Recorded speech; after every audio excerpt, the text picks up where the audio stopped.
push you forward to get into it? What was the name of the chef that But at the time I was working in Dean's restaurant, their Michelin star restaurant was called Epic. It's yes, still called Epic. yes, And my head chef at the time was Danielle Barry, so that's Danny. right. That's right. Forgot the So name.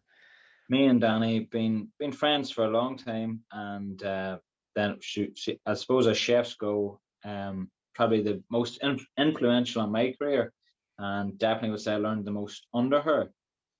And yeah, it's like everything. Like I, She encouraged you. She gave you the nudge to go for that because you weren't kind of oh going to go yeah, for it, like were you? 100%, 100%. And without her, I wouldn't have.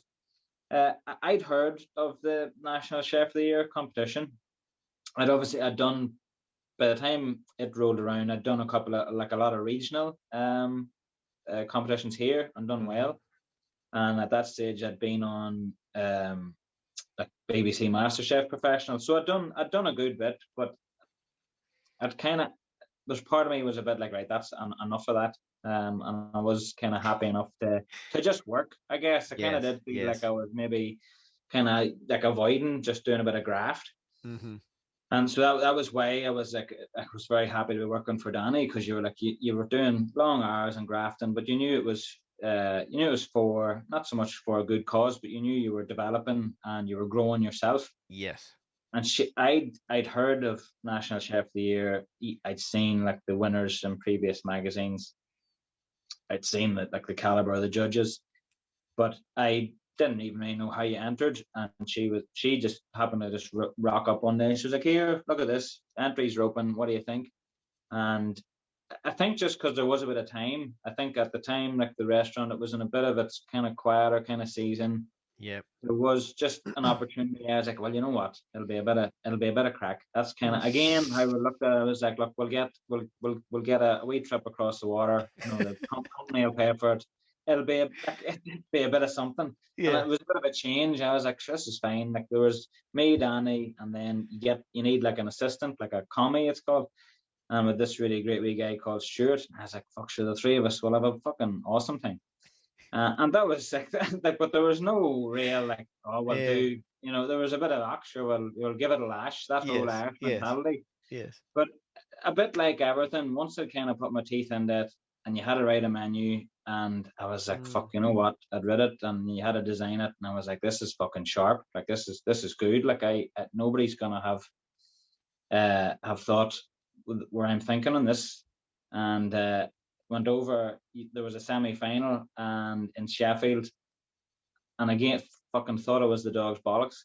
This semi final, and didn't get through. So that Right. from every semi final, they'll pick like a winner, and they get an automatic. You're automatically through, and then they'll pick like six wild cards as such. So they'll pick the Right. six next highest scores. But I got through. I think that they told me that of like the next six, I was maybe like the last in. So I just squeaked in, and I was like, I was a wee bit better about it. I was like, Jesus. But at the Go same time, you were just delighted to get through because you were into the like final. the crack was still alive. So we were Yeah. getting to go. I We getting were to go to the getting to go bar on one more another. night. We were getting to go to London again. So I was like, yes, I get another wee trip. And like, if you got to the final, you got like they called it a mentor day, so it meant like you got a next as well as the final, you got another wee free day. So I was like, this is great. And then, but it was once I'd got to that point, and you're given a brief, and you're in a position where you're allowed to kind of practice what you're going to do, and you get Yeah. into that training mentality, and like I think I had maybe like there was might have been 4 to 6 week period where that's your time to prepare for it. Yeah. And I did, like, it just was relentless in terms of the preparation. Like any spare minute was geared towards, like, I think it was like 2 hours to produce 3 courses for 4 people. So Yes. like I had like of that of any working week, I would have made sure like I would have been in maybe before work and maybe done a 2 hour run through. Some nights staying after work doing a 2 hour, and then coming in on all your days off and doing maybe multiple 2 hour run throughs. Mm-hmm. Mm-hmm. And like the run through is part of it, the actual 2 hour time, but your setups another part of the time, you're cleaning down. So like to do one we run is maybe like could be anything from 6 to 8 hours plus. So it was a lot of time, but like Yes. again, it was like very, very, very focused, very driven, and I loved it. Like I still Y- love. Like I think back, people are like, "God, that's an awful lot." Like I think I've smoked through about. There's a lot of like there's a graveyard of old girlfriends who probably fell by the Uh, wayside because of any like competition heavy practice, and me being like, no, like what are we doing this weekend? I'm like, I'm training for this chef yes. competition, and there's been a lot of competitions, but that one, like definitely just because of the stakes, like even the chair of judges for the year I done it was Claire Smith, who's Yeah. from like she's from County Antrim, but Uh-huh. she recently just won her third Michelin star.